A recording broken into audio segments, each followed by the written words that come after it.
I'm Avon. My parents once called me a mistake, right in the middle of a family dinner. And when I poured my soul into building something of my own, they laughed, mocked my project, said I was just chasing a fantasy, but behind my back, they used my ideas. They stole my work. They erased me, like I was never there to begin with.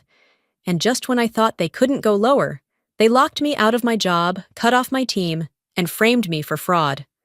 So what did I do? Well, let's just say they forgot who really funded everything they built.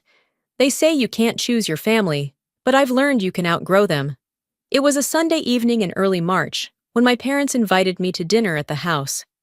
Not unusual, but the tone was off. The email from my mother read more like a meeting memo than a family gathering. Sunday, 6:30 p.m. Formal attire. Important to discuss recent transitions. Transitions, my ass. I knew what it was. Another staged performance for Callan's next title bump. Their estate sat in one of those manicured neighborhoods in Charlotte, where the trees looked like they were planted by architects. Cold, controlled. Just like everything else Lucian and Celeste ever touched. I walked into the dining room, heels clicking on imported marble. The same heavy chandelier hung above that ridiculous mahogany table where I'd spent half my life trying to earn praise that never came.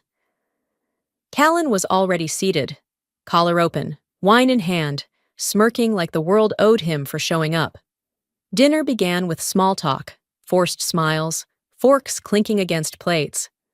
I waited, measured each breath. I'd rehearsed my words so many times.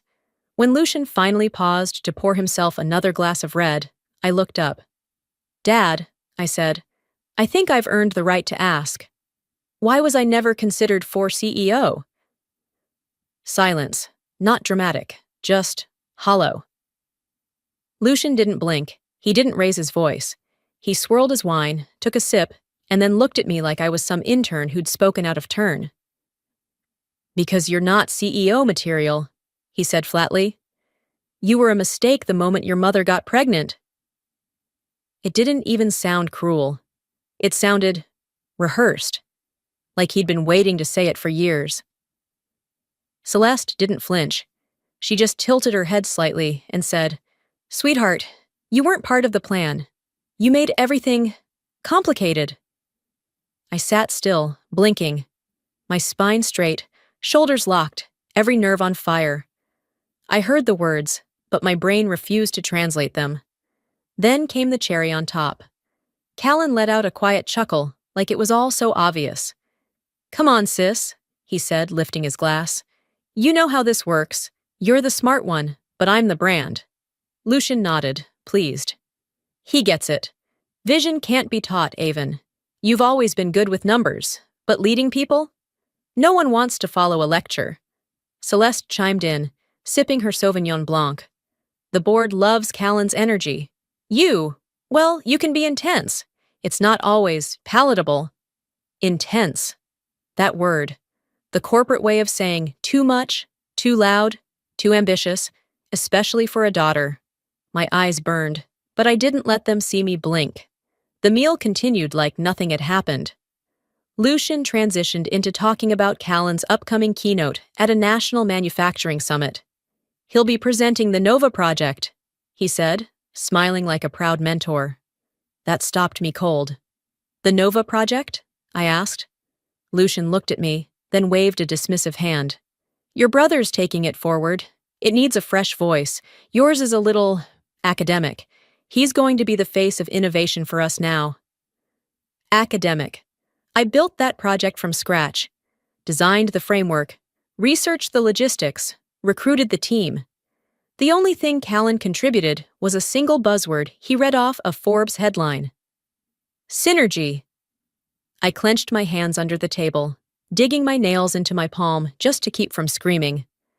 My parents sat there, sipping wine and rewriting reality. My brother, lazy, entitled, clueless, was about to present my life's work to a national stage, and I was being told to sit down and smile. "Don't take it personally, honey," Celeste said, with that smile she only used when she wanted to make someone feel small. Callan just connects better with people. You're brilliant, but brilliance can be isolating. God, I hated when she weaponized kindness. I didn't say another word for the rest of the meal. I just stared at the edge of my plate, listening to the click of silverware and the low hum of betrayal. They had made their decision long ago. This dinner was just a formality. I had been tolerated, not loved, used, not trusted, groomed to support, never to lead. And for the first time in my life, I stopped trying to win their approval. If I couldn't earn their respect as a daughter, I'd take it as an enemy. The next morning felt like fog. I got up before sunrise, restless and hollow, the echo of my father's words still bouncing in my chest. You were a mistake. I'd repeated it in my head at least 100 times since dinner, each time landing heavier. It didn't sting anymore. It carved.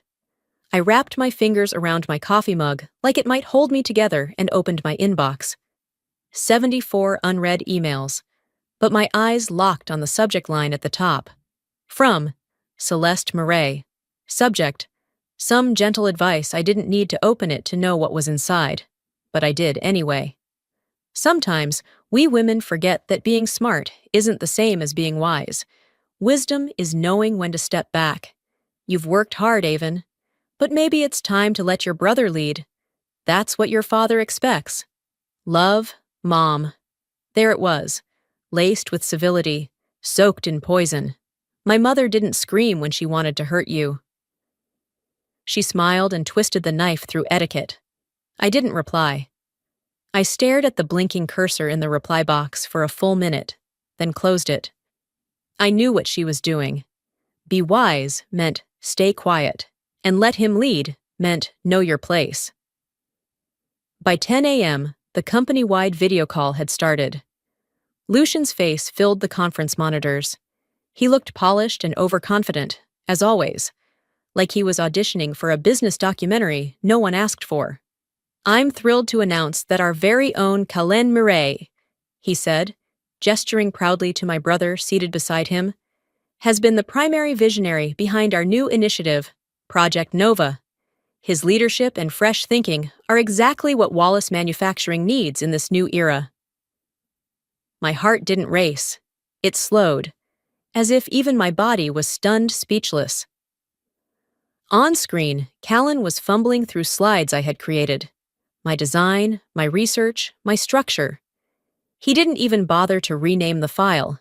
It still said avondraftfinal.pptx in the window corner. He mispronounced two key terms, glossed over the supply chain strategy, called a projected ROI just under 30%, when it was 42.7%, and no one questioned it. I glanced at the scrolling reactions in the chat. Brilliant! Excited to see where Callan takes this.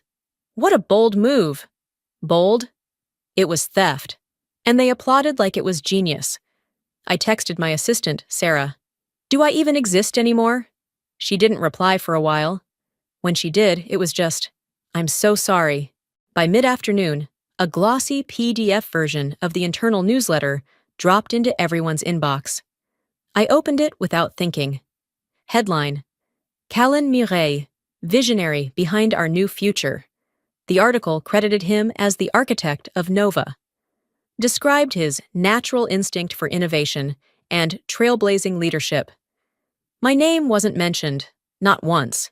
A few minutes later, another email arrived, from Celeste.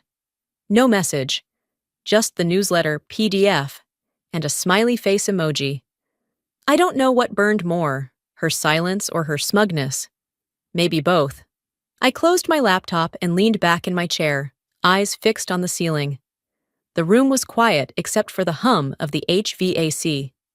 I should have felt rage or sadness or something. Instead, all I felt was vanishing. They weren't just ignoring me.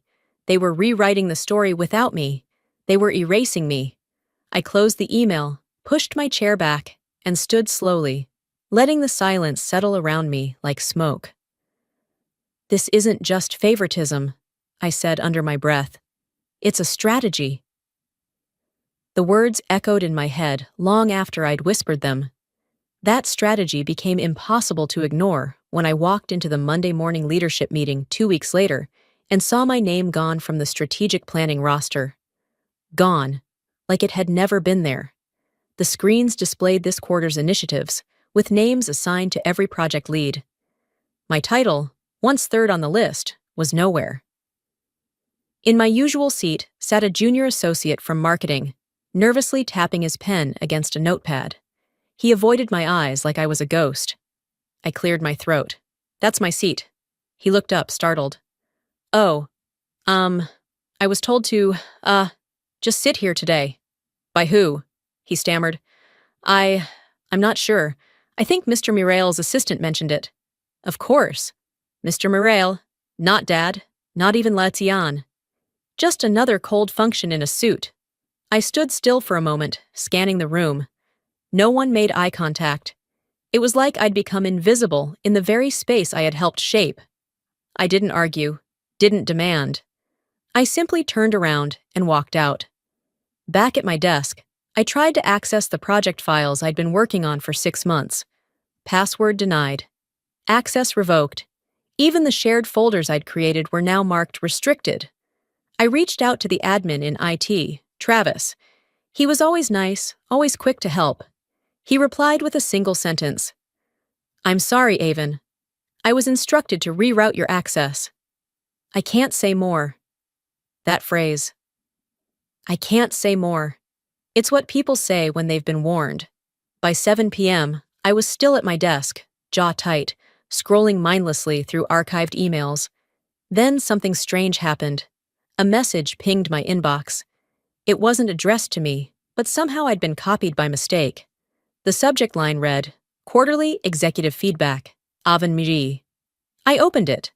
The review claimed I was combative in leadership scenarios, unreceptive to collaborative input, and emotionally unstable under pressure. The language was vague but sharp, designed to raise red flags without anything specific enough to fight back against. It even suggested I had strained relationships with upper-level leadership, as if I hadn't been deliberately isolated. The worst part, it was signed by an executive who hadn't worked with me directly in over 8 months. I felt sick. A performance review like this, if circulated to the board, could destroy my credibility. It was a quiet execution, no confrontation, no defense, just a subtle push out the back door with a smile. I sat there in silence. The building around me felt colder than usual. The hum of the vents, the faint clicking of someone typing across the hall, it all faded into static. They weren't just closing doors. They were painting me as dangerous, difficult, disposable. For a few minutes, I didn't move, just stared at the screen. Flashes of memory ran through my head, late nights rebuilding our logistics model, weekends sacrificed to fix operational breakdowns, every win they took credit for, every failure they pinned on me. I had thought I was part of the foundation. Turns out I was just convenient scaffolding, easy to remove once the picture looked polished enough for showtime. I didn't cry. My chest was tight, but dry. Instead, I opened a blank document. I started listing names, departments, patterns. I wasn't going to walk away confused. I was going to walk away knowing exactly who helped dig the hole they were trying to bury me in. I'd given this company more than a decade of my life, and now they were trying to erase me, hoping I'd fade without a fight. But I wasn't fading. I leaned back, stared into the empty corner of my office, the one I used to fill with project drafts and blueprints, and said aloud to no one, "You don't get to bury me, not without digging your own grave first." I didn't sleep much after that night. My body shut down, but my mind never stopped working, replaying every sign I'd ignored, every smile that was actually a smirk. They weren't just trying to cut me out. They wanted to eliminate me completely. By Thursday, things took a sharper turn. That morning, I tried to log into my company email from my laptop at home. Access denied. I refreshed. Tried again. Same message. Access restricted. Please contact your administrator. Strange. I grabbed my phone and attempted to open the cloud dashboard for Project NOVA. It had disappeared from my access list, so had every folder tied to my team, my deliverables, my files. I was locked out of everything I had built. All of it. I grabbed my blazer, keys, and badge and drove straight to the office. When I reached the turnstiles in the lobby, I tapped my badge. The light flashed red. I tried again. Another red light. The security guard shifted awkwardly behind the desk, pretending not to notice. I stepped aside and called Travis in IT. "Hey, Travis, I can't get into the building and—" His voice came through, hesitant. "Avon, I was told your access was temporarily paused, while roles are being restructured." "Paused? Who gave that order?" There was a silence on the line.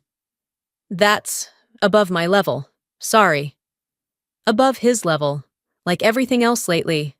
I turned and walked right back out. By late afternoon, a knock at my door startled me. A small manila envelope sat on the welcome mat.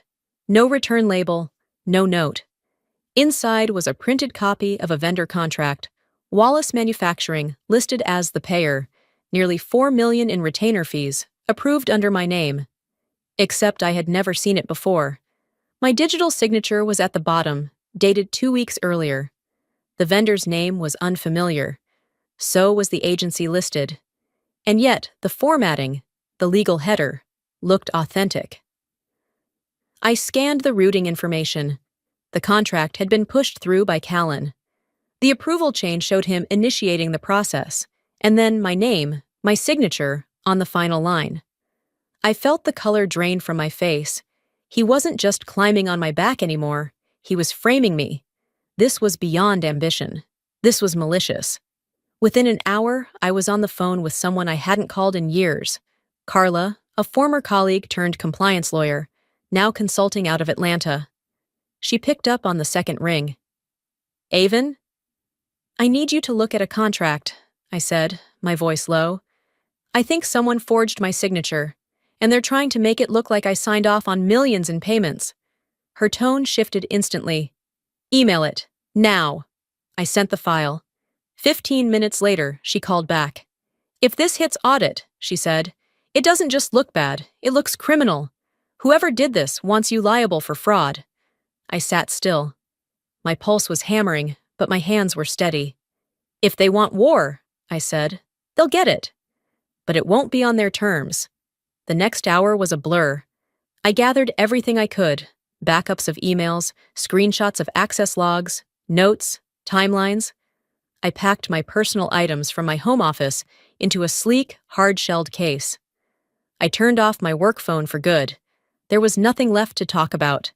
The next morning, I walked into the office one last time. No one looked up as I passed. The walls felt narrower, the air sharper. A place I'd once felt ownership over now felt foreign, like I was trespassing in my own life. I walked straight to my desk, slid the drawer open, pulled out my flash drive and my leather-bound notebook, the one I never left to the cloud, and placed them in the case. No announcements, no goodbyes. In the elevator, I looked at my reflection in the steel door. I didn't recognize the woman staring back. Calm, measured, but burning from the inside. I whispered to no one in particular. Time to disappear. Disappearing was easier than I expected. I didn't turn off the lights. I didn't slam any doors. I just left everything untouched.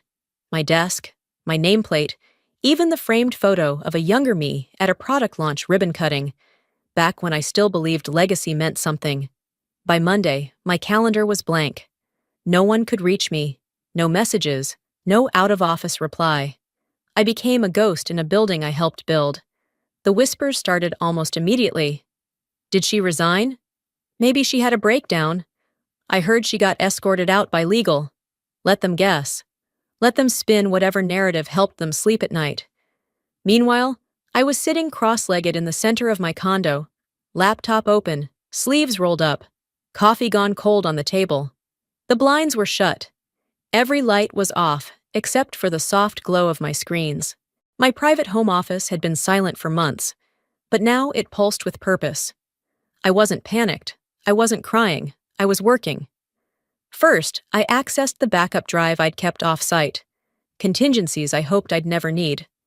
Then, I contacted my forensic accounting team, people I'd quietly kept on retainer from a past acquisition deal gone sideways. Full access to internal financial data? One of them asked. Yes, I said. Start with vendor payouts over the last 9 months. Prioritize anything with Callan's name attached. And just like that, the war room was open. By Wednesday afternoon, I still hadn't heard from anyone. Not Lucian. Not Callan. Not even HR. But I wasn't surprised. It wasn't until that night that my phone buzzed with a name I hadn't seen since I left. Sarah. Text. I've been transferred. No warning. They moved me to support Callan's new task force. Same floor, new title, no explanation. My chest tightened, not in shock, but in grief. Sarah had been my only tether in that building, the last pair of eyes I trusted. Celeste knew that, and like a true strategist, she cut the line. I stared at the message, then typed back slowly. Thank you. I won't forget this. You stay safe. There was nothing else to say. I knew what they were doing. Isolate me, discredit me, replace everything I built with someone easier to control. But I wasn't scared anymore. That night, I uploaded every financial log I had pulled, company spending patterns, contract inconsistencies, payment trail anomalies, to a private server under my name. I encrypted every folder, duplicated every key file, and created a version map of evidence that could trace each dollar to a name. Then I made a call to a number I hadn't dialed in 5 years. It rang once. Miss Mireille, a familiar voice answered. Hello, Mason, I said. Do you still manage the trust account my mother set up before she passed? I do, he replied carefully. Would you like to review your access level? Yes, and confirm one thing for me. I leaned forward. Do I still hold primary control? He paused just briefly. You do, he said. Nothing has changed. I smiled for the first time in weeks. Good, I said. Time to start taking things back. The next morning, I logged into Wallace Manufacturing's internal financial dashboard, not as an executive, but as the trust's primary investor. My cursor hovered over a simple button on the screen. It didn't make a sound, didn't flash, just sat there, waiting. Pause disbursements. I clicked pause disbursements and closed the dashboard. No drama, no announcement, just a quiet shutdown of everything they took for granted. The fallout started 4 days later. Monday morning, I was sipping tea at my kitchen counter when the messages started pouring in. Not to me, of course, but across the company's internal comms. Screenshots made their way to Sarah, and Sarah made sure I saw them. Payroll hadn't landed. Direct deposits had failed across every department. Factory workers, engineers, senior managers. Not one paycheck cleared. By noon, vendor lines were jammed. Calls flooded into Wallace Manufacturing from every logistics firm, supply vendor, and consulting partner, asking the same thing. Where's our money? Callan scheduled an emergency board call, and from what I heard, barely held it together. It's probably a glitch, he said. Just some wire issue with accounting. Lucian wasn't having it. He stormed into Gareth Lowell's office. Gareth, the CFO, who once called me too analytical to lead. Apparently, Gareth's hands were shaking when he opened the financial dashboard. The trust funds didn't move, he told them. Every auto payment failed. The entire operating account is frozen. Lucian lost it. How does that even happen? That trust was supposed to fund our quarter. It was, Gareth said. But the clause, the primary controller has the right to suspend in the event of suspected mismanagement. Who's the controller? Lucian barked. Is it a hedge fund? A buyer? Give me a name. Gareth slid a printed clause across the table. Confidential ownership per estate setup, not traceable by board or family. You signed off on this years ago.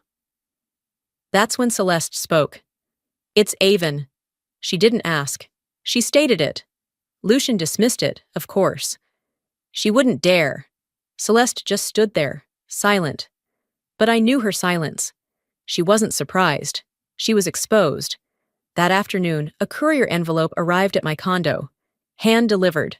No return address, but I recognized the watermark immediately. My mother's estate attorney. Inside was a letter. Any direct interference with Wallace manufacturing operations or cash flow may be deemed fiduciary sabotage under family estate law. We advise you to cease all activity and avoid further escalation. No emotion, no threats.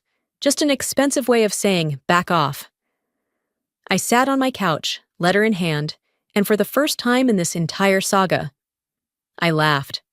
Not out of bitterness, not even satisfaction. It was the calm clarity of someone who finally held the bigger chessboard. I pulled up my email and forwarded the letter to the trust's legal team. Subject line, response needed. Prepare countersuit language if necessary. That evening, I updated my private spreadsheet, the one tracking real-time losses. $8.4 million in unpaid salaries, stalled projects, vendor defaults, frozen initiatives. And that was just week 1. I closed the file, leaned back in my chair, and let the stillness of the moment stretch. This wasn't revenge. It was exposure. They wanted silence? Fine. But now my silence was the loudest threat they'd ever heard. I whispered into the dark, and we've only just started. I didn't rush. The elevator doors opened onto the executive floor, and for the first time in weeks, I stepped out with no hesitation. The marble under my heels felt familiar, but this time, it didn't carry the weight of expectation. It echoed something sharper. Resolve. The boardroom door was closed, but I could hear Lucian pacing inside. The muffled sound of chairs scraping, Callan's nervous voice, Gareth whispering, trying to explain. Chaos ensues. I opened the door. 12 heads turned at once. Silence followed like a curtain drop. Even the air seemed to pull back. I walked in wearing black. No laptop, no assistant. Just a slim leather folder tucked under my arm. My presence alone stopped every murmur, every side glance. I didn't take my old seat, the one they always placed third from the head, like a reminder that I wasn't quite there. I walked to the far end of the table and sat directly across from Lucian. Across from power. His jaw tightened. Callan blinked, visibly shaken. Celeste didn't flinch. She watched me with that polished calm she wore like perfume. Lucian cleared his throat, desperate to reclaim ground. This emergency meeting is to address the recent acts of financial interference, he began. We believe there has been a hostile attempt to disrupt company liquidity. I cut in, not loudly, just firmly. There was no hostile attempt. I froze the accounts. A beat of dead silence. I hold 52% of Wallace Manufacturing's operating funds, I said, looking at each board member. Through the family trust, every dollar you spent, every salary you paid, every contract you approved, was backed by Capital E Control. Tamsin, the general counsel, leaned forward. That's legally accurate? I placed the folder on the table, opened it, began laying out papers one by one. These are payment authorizations approved under Callan's signature, I said. Vendor agreements to non-existent service providers. Consulting fees paid to shell companies in offshore jurisdictions. This one, I tapped a document, was registered under the name of Callan's former roommate. Gareth reached for the page, his hands trembling. And this one, I continued, shows Lucian's counter-signature. Whether through ignorance or complicity, these approvals enabled internal fraud totaling nearly $10 million. Gasps, whispers.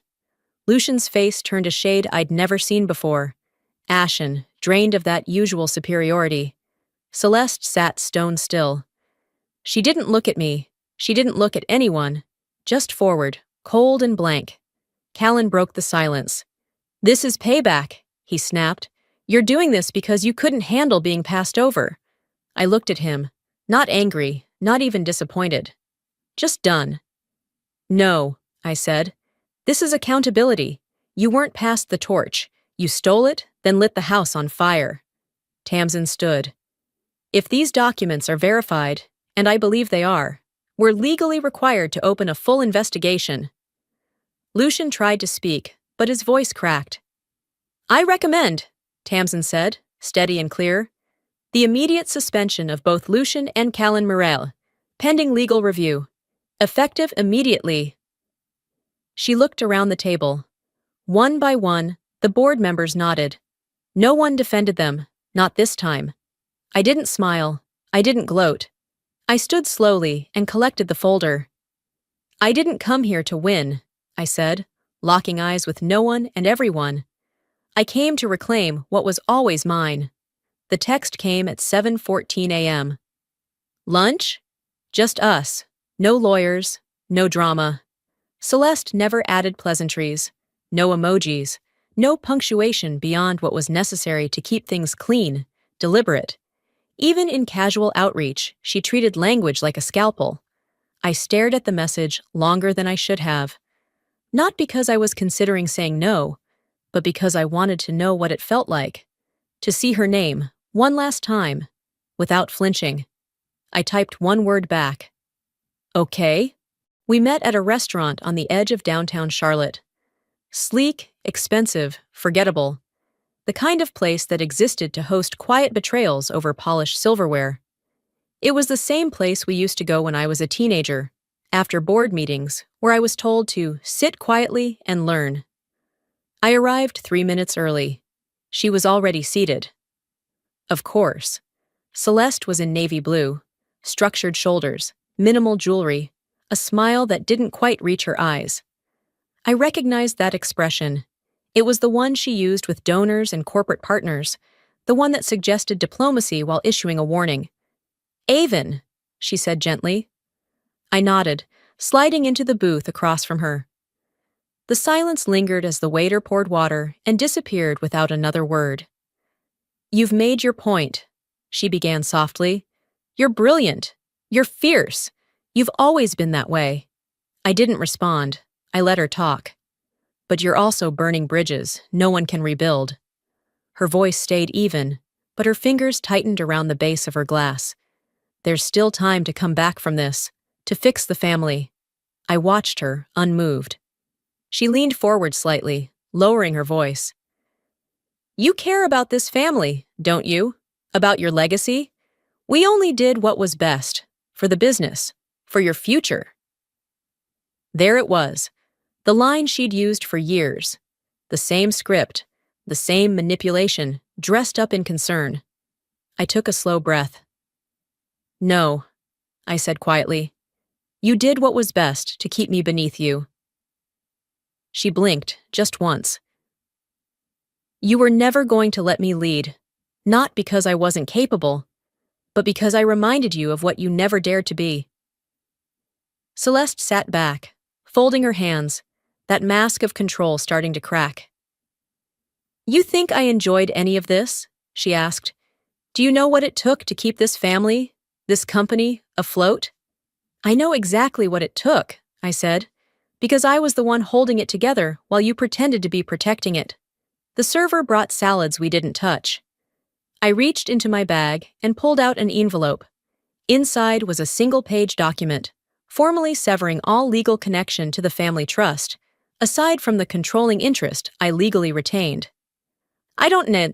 The CEO's office had always felt like a stage set to me. Glass walls, polished wood, silent expectations. I never imagined myself sitting behind that desk. Not because I didn't believe I could, but because I was raised to believe I shouldn't. But now, the door bore my name. When I walked in that morning, the first thing I noticed was how quiet everything felt. Not empty, just still. Like the building had taken a deep breath and was finally exhaling. The company hadn't crumbled after the storm. It was healing. Sarah had returned the previous week. She didn't hug me when she walked in. She just nodded, eyes misted, and got back to work like she'd never left. Vendors who once threatened to sever ties were now calling to extend new contracts. Operations were steady. Payroll was consistent. The tension that once lived in the corners of every hallway was gone. Gareth stopped by mid-morning, holding a printed report. "Quarters up," he said. "Investors are calling this a full recovery." I scanned the numbers. Real progress, no shortcuts. He hesitated for a second, then added, "This company doesn't fear leadership anymore. They believe in it now." I gave him a quiet nod. That was enough. As for the rest, Callan was indicted 2 weeks ago. Wire fraud, corporate theft. The evidence I turned over left little room for debate. His name hadn't come up again since. I didn't attend the hearings. I didn't need to see him answer for it. I already had. Lucian, they stripped him of his title. The board voted to assign him the honorary founder label, which came with no authority and a tiny office on the lowest executive floor. I heard he tried calling me once. I let it ring. Celeste disappeared from the narrative entirely. No messages, no meetings, no statements. Just silence. And honestly, that was the kindest ending we were ever going to get. I didn't reach out. There was nothing left to retrieve. A week into the new quarter, I sent a company-wide message to every employee. Subject line, "You were never invisible to me." In the email, I wrote, "This company was never just theirs. It was always ours. The late nights, the saved accounts, the hard questions in the rooms no one dared speak in.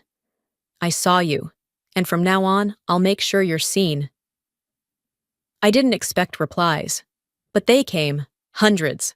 Not corporate praise, not polished language, just raw honesty. One note from a factory supervisor read, "We didn't walk out on the company, we walked out on them. We came back for you." I kept that one taped inside my desk drawer. That evening, I stood by the window of my office. The sun was setting over Charlotte, warm and golden, casting long reflections across the floor. I thought about everything they'd called me. Not leadership material, a complication, a mistake, but I thought more about what I'd become. The stabilizer, the survivor, the storm and the shelter. Maybe they'd never say they were sorry. Maybe they never even believed they were wrong. And maybe that was okay, because I was never their mistake. I was their proof they had underestimated the wrong daughter. Some people are born into love, others are born into expectations. And some of us, we're born into silence and spend years unlearning the lie that we have to earn our worth. If you're watching this and you've ever been dismissed, underestimated, or made to feel like you were never enough, I need you to hear this. You are not their mistake. You are not the label they gave you in their worst moment. You are not defined by the seat they refuse to offer you at the table. Sometimes the very hands they try to silence are the same hands that held everything together. I had to lose everything I thought I needed, from my family's approval to their version of success, to finally choose myself. And let me tell you, peace doesn't always come wrapped in applause. Sometimes it walks in after you've stopped waiting for a thank you. So if you're facing something hard right now, a family that won't hear you, a workplace that devalues you, a truth you've buried too long, let this be your reminder. You are not invisible, not to me, and you won't be to the people who truly matter in your life. Now, I'd love to hear from you. Have you ever had to walk away from something you once fought to belong to? What did that cost you, and what did it give you back?